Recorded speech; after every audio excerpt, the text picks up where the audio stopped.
दोस्तों, एक बार फिर से डिफेंस करियर गाइडेंस में आप सभी का स्वागत है। हालांकि आप लोगों ने थंबनेल देख लिया होगा, क्योंकि इस चैनल पर मैंने वीडियो बनाया है दूसरा। ये मेरा वीडियो है। वीडियो का मुख्य उद्देश्य है आपको एयरफोर्स XY ग्रुप के बारे में जानकारी देना।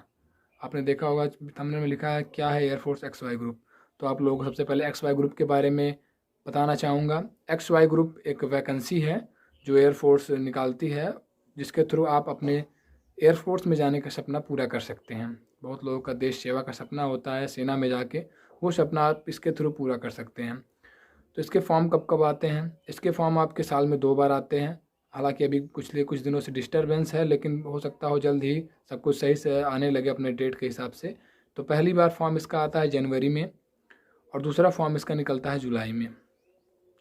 और इसका एक फॉर्म निकलने से लेकर ज्वाइनिंग तक का पूरा प्रोसेस, जो सब कुछ सिलेक्शन प्रोसेस होता है, रिटन, फिजिकल, मेडिकल वगैरह वगैरह जो होता है, सबको टोटल लगभग 1 साल लग जाते हैं होने में। यानी कि आपका फॉर्म जिस दिन भरते हैं वो आपको सब कुछ अगर पास करते जाएंगे तो 1 साल लग जाएगा आपको ज्वाइन करते करते। हालांकि पिछली ज्वाइनिंग अभी नहीं हो पाई है किसी दिक्कतों की वजह से, तो डिस्टर्बेंस चल रहे हैं, लेकिन जल्द ही सब कुछ सुचारू रूप से सही चलने लगेगा।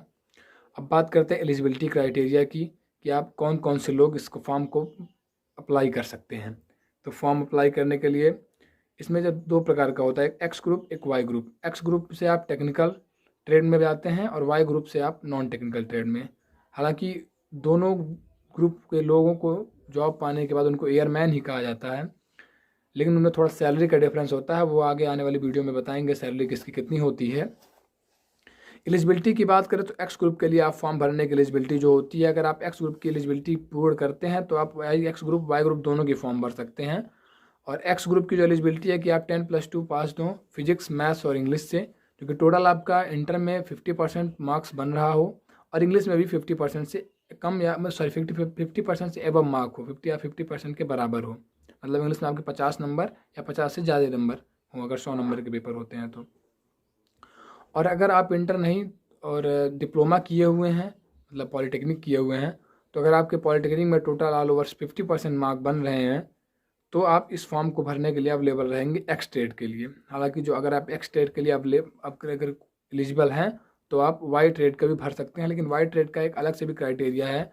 जो एक्स ट्रेड का नहीं भर सकते वो भी वाई ट्रेड का भर सकते हैं। उसमें आप वाई ग्रुप के लिए आप जो है अगर 10+2 पास किसी भी स्ट्रीम से पास किए हुए हैं और 50% आपके मार्क बन रहे हैं टोटल, और इंग्लिश में 50% से ज़्यादा मार्क्स हैं, तो आप फॉर्म भर सकते हैं।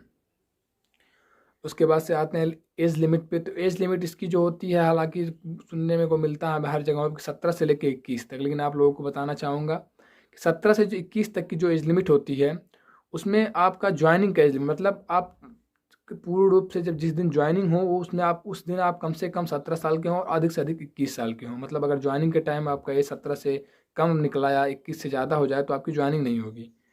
इसलिए मतलब कि ज्वाइनिंग होने में पूरा 1 साल लगता है। यानी कि आपका फॉर्म भरने का जो समय होता है वो आपको 16 साल से लेकर 20 साल तक, मतलब जब आप 16 साल के हो जाते हैं और 10+2 जो एलिजिबिलिटी क्राइटेरिया एजुकेशन का है वो आप एलिजिबल हैं उसके लिए, तो आप इस फॉर्म भर सकते हैं 16 साल से लेकर 20 साल तक।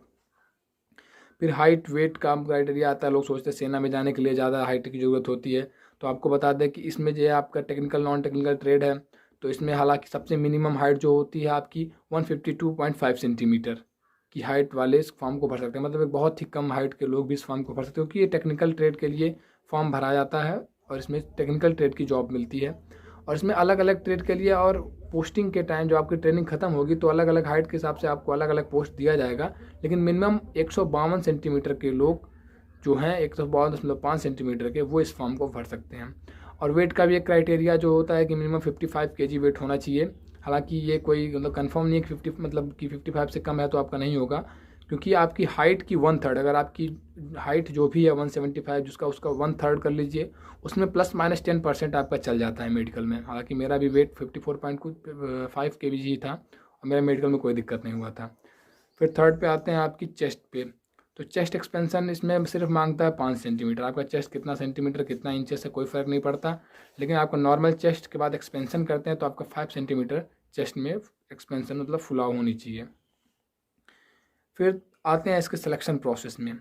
हालांकि ये एक अच्छी जॉब है, आप ये मतलब इसको में आपको काफ़ी सारे फैसिलिटीज़ अवेलेबल मिलती हैं। तो सिलेक्शन प्रोसेस का बात करते हैं तो इसका सिलेक्शन प्रोसेस टोटल 3 फेज़ों में होता है। फेज़ 1 में आपका रिटन एग्ज़ाम होता है, फेज़ 2 में फिजिकल और जीडी होता है, और फेज़ 3 में आपका मेडिकल होता है। फेज़ 1 की बात करें रिटन की, तो आपका रिटन आप फॉर्म भरते हैं। अगर जनवरी में दो बार फॉर्म भरा जाता है इसका। जिसका फॉर्म जनवरी में भरा जाता है उसकी ज्वाइनिंग लगभग दिसंबर लास्ट में इनरोलमेंट लिस्ट आती है और लगभग जनवरी से उनकी ज्वाइनिंग होती है। मतलब आप जनवरी में फॉर्म भरते हैं तो उसके लगभग 2 महीने बाद आपके मार्च और मिड मार्च से लेके मिड अप्रैल के पहले बीच में आपके रिटन एग्ज़ाम कंडक्ट कराए जाते हैं। अगर आपने एक्स ग्रुप के लिए भरा है तो आप सिर्फ एक्स ग्रुप का एग्ज़ाम देंगे, अगर वाई के लिए भरा है तो सिर्फ वाई का एग्ज़ाम देंगे, अगर दोनों का भरा है तो आप दोनों का एग्ज़ाम दे सकते हैं।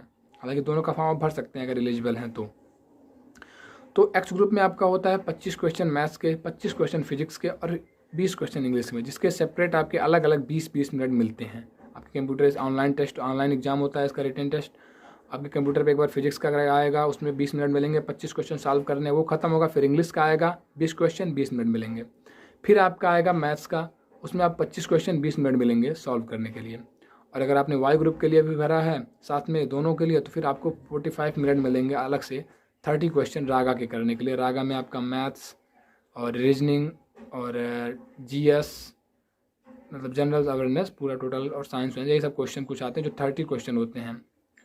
और अगर टोटल जो है रिटन के लेवल की बात करें तो एक अच्छा लेवल होता है, ना ज़्यादा आसान भी कह सकते हैं ना ज़्यादा कठिन भी होता है। हालांकि जब पेपर आसान होता है तो कट ऑफ हाई हो जाता है, और जब पेपर थोड़ा कठिन होता है तो कट ऑफ कम हो जाता है। बाकी कट ऑफ की बात और आगे आने वाली वीडियो में करेंगे। हालांकि 70 नंबर के एक्स ग्रुप के पेपर होते हैं आपके। एक क्वेश्चन 1 नंबर का होता है, 1/4 माइनस मार्किंग होती है। तो 25 फिजिक्स, 25 मैथ और 20 इंग्लिश के 70 एक्स ग्रुप के लिए का, और 50 नंबर का वाई ग्रुप का पेपर होता है। अगर आप दोनों में क्वालिफाई हैं, एक्स और वाई दोनों का फॉर्म भरे, दोनों में क्वालिफाई हैं, तो आप दोनों में क्वालिफाई हो गए, कोई उसमें दिक्कत नहीं है। आप बाद में आप जो है वहाँ एलिजिबिलिटी के हिसाब से, वहाँ जगह के हिसाब से आपको, सीट के हिसाब से आपको जो है ग्रुप प्रोवाइड कर दिया जाएगा। फिर थर्ड फेज आते हैं फेज सेकंड में। फेज सेकंड जो आपका एग्ज़ाम कंडक्ट कराने के 30 दिन बाद, लगभग 30 दिन के अंदर, वैसे 20 से 25 दिन में आ जाता है, लेकिन पिछली बार का रिजल्ट अभी नहीं आया है, 8 महीने हो चुके हैं, लेकिन हमेशा 30 दिनों के अंदर रिजल्ट आ जाता है। और उसके एक महीने के अंदर या 30 से 35 दिन के बाद आपका फेज़ 2 कंडक्ट कराना शुरू होता है। कई सारे एएससी हैं, एएससी को एयरमैन सिलेक्शन सेंटर बोलते हैं, जहां आपको फेज़ 2 कंडक्ट कराया जाता है। तो फेज़ 2 वो स्टार्ट होता है। फेज़ 2 में आपका फिजिकल में रनिंग होता है 6 मिनट 30 सेकंड में 1600 मीटर, और जो है 10 पुशअप्स लगाए जाते हैं जिसको आप सपाट बोलते हैं, और 10 सिटअप्स आप लोग यूट्यूब पर सर्च करके जान सकते हैं कैसे लगाया जाता है, और 20 स्क्वाट्स जो कि आप उठक बैठक बोलते हैं, 20 वो लगाने को पड़ते हैं वहाँ पे। इसका कोई टाइमिंग नहीं है, आपको आराम से लगाने को टाइम भरपूर मिलता है वहाँ पे। फिर उसके बाद आते हैं फेज़ 2 में, फिर होता है एक एसआरटी जो कि रीजनिंग, नॉर्मल रीजनिंग, आपकी रीजनिंग कुछ क्वेश्चन, कुछ मेंटल एबिलिटी की, आपकी सिचुएशन रिएक्शन के हिसाब से टेस्ट, सिचुएशन रिएक्शन टेस्ट जिसको बोलते हैं, उसके क्वेश्चन होते हैं, आपको सॉल्व करने होते हैं। और उसके बाद आपका जीडी होता है। फिर आपको जो है जितने बच्चे सेलेक्ट होते हैं उनको मेडिकल के लिए बुलाया जाता है 20 से 25 दिन के अंदर। मैक्सिमम 20 दिन मिलता है टाइम, कभी कभी 10 से 15 दिन भी टाइम मिल पाता है, क्योंकि हमें सिर्फ मेरा 20 को फेज़ 2, 4 को मेरा मेडिकल, यानी कि 14 दिन का टाइम सिर्फ मिला था मेडिकल के लिए। उसके बाद मेडिकल होता है, मेडिकल में आपका फुल टू चेकअप होता है। उसके बाद मेडिकल हो जाने के बाद आपकी एक लिस्ट आती है, PSL, जिसे प्रोविजनल सिलेक्शन लिस्ट बोलते हैं। उसमें सभी बच्चों का नाम होता है जो मेडिकल में फिट हुए, अनफिट हुए, मतलब जो फेज़ 2 पास किए हुए उनमें सब बच्चों का नाम होता है। जो फिट है, अनफिट है, सबका नाम होता है। वो आपकी एक रैंक वाइज लिस्ट बनाई जाती है, और उसके आने के वो लगभग हर, जैसे जनवरी वाले बैच का वो 31 अक्टूबर को पब्लिश होती है, और जुलाई वाले बैच का वो 30 अप्रैल को पोस्ट जो पब्लिश होती है PSL। और उसके कुछ दिनों बाद, 1 महीने बाद में कह सकते हैं, जैसे इनरोलमेंट की बात करें, 1 महीने 1.5 महीने बाद 10 जून को जो है जुलाई वाले बैच का इनरोलमेंट लिस्ट आता है, जिसमें वही बच्चों का नाम होता है जो जिनका डॉक्यूमेंट सब कुछ सही रहा हो, जो मेडिकल में फिट थे, और जिनकी मतलब ज्वाइनिंग होनी है, उनका इनरोलमेंट लिस्ट में नाम होता है। इनरोलमेंट लिस्ट हम लोगों का डिले है, जिनकी ज्वाइनिंग होनी अभी बाकी है। हालांकि 1 महीने के अंदर, 1.5 महीने के अंदर आ जाता है, लेकिन अभी आ नहीं पाया है। कुछ अंदर आपको बताया था कि कुछ चल रहा है, कुछ बदलाव होने वाले हैं, बदलाव होगा, उसके बाद उसके अकॉर्डिंग भी वीडियो में बना दूंगा क्या बदलाव हुआ क्या नहीं हुआ। हालांकि 2 डेट को 10 जून और 10 दिसंबर को जो है इनरोलमेंट लिस्ट पब्लिश होता है, और इनरोलमेंट लिस्ट पब्लिश होने के 15 से 20 दिन के अंदर आपकी ज्वाइनिंग स्टार्ट हो जाती है। अगर बात करें इस जॉब के लेवल की, तो एक अच्छा जॉब है आपके लिए। आप 12th पास पे, इससे अच्छा अपॉर्चुनिटी आपको कहीं और नहीं मिलेगा। और इसमें अगर आप अपनी करियर बनाते हैं तो काफ़ी अच्छा सारी फैसिलिटीज़ और बहुत सारी चीज़, बहुत सारे लाभ आपको मिलते हैं और आप एक देश सेवा का मौका भी पाते हैं।